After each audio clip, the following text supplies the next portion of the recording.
ओम श्री जय ओम रूप ओम श्री जय प्रकाश बरसत। सभी भावी भक्तों को मेरी ओर से ओम रूप नमस्ते नमस्कार प्रणाम हो। हे मेरे प्यारे बरसती संतों, 11वें बरसत में भी वहाँ भी मैंने लिखा है, माता पिता और गुरुदेव, इन तीनों की सेवा करने से मनुष्य भू भवा स्वा तीनों लोगों को जीत लेता है। माता की भक्ति से मनुष्य इस लोक को, पिता की भक्ति से मध्य लोक को और गुरु की भक्ति से ब्रह्म लोक को प्राप्त होता है।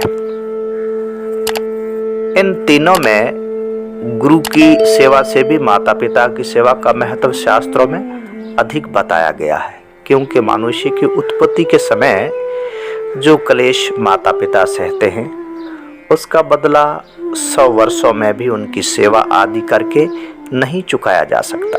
इसलिए माता पिता की नित्य सेवा करनी चाहिए। कभी भी माता पिता की आज्ञा का उल्लंघन नहीं करना चाहिए। पारुमुख अर्थात ब्रह्मचारी को सर्वत्र अकेले ही सोना चाहिए। स्वेच्छा से वीर्यपात ना करे, क्योंकि ऐसा करने से वह अपने ब्रह्मचारी व्रत को नष्ट कर देता है। बिना इच्छा के सपन में वीर्य स्खलन हो जाने पर स्नान तथा सूर्य की पूजा करके रूप शब्द को 21 बार जपे और रूप ध्वनि 108 बार जपे, तभी शुद्धि होती है। पारुमुख को सदा शुद्ध रहना चाहिए। कभी मन को गलत ख्यालात में नहीं लगाना चाहिए। हर वक्त मन को गुरु सेवा, विद्या और ब्रह्म चिंतन में लगाना चाहिए। आचार्य, पिता, माता और बड़ा भाई, ये लोग यदि कोई अपमान करे तो भी इनका अपमान नहीं करना चाहिए, क्योंकि आचार्य ओम रूप की मूर्ति है, पिता प्रजापति की मूर्ति है, माता पृथ्वी की मूर्ति है, ज्येष्ठ सहोदर अपनी मूर्ति है।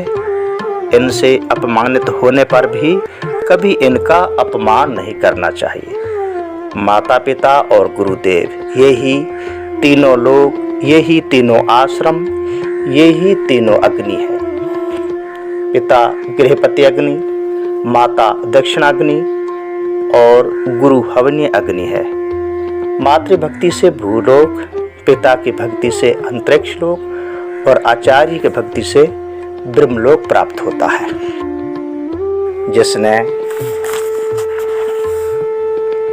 माता पिता गुरु का आदर किया, उसने सब धर्मों का आदर कर लिया। अगर गुरुदेव स्वर्ग सिधार जाए तो अपने गुरुपुत्र में तथा गुरुपुत्र के अभाव में गुरु पत्नी में और उनके अभाव में गुरु के भाई आदि में गुरु की तरह ही श्रद्धा रखे। अपना बड़ा भाई पिता समान और पिता जो खुद परमेश्वर है तथा पत्नी और पुत्र अपने ही शरीर है।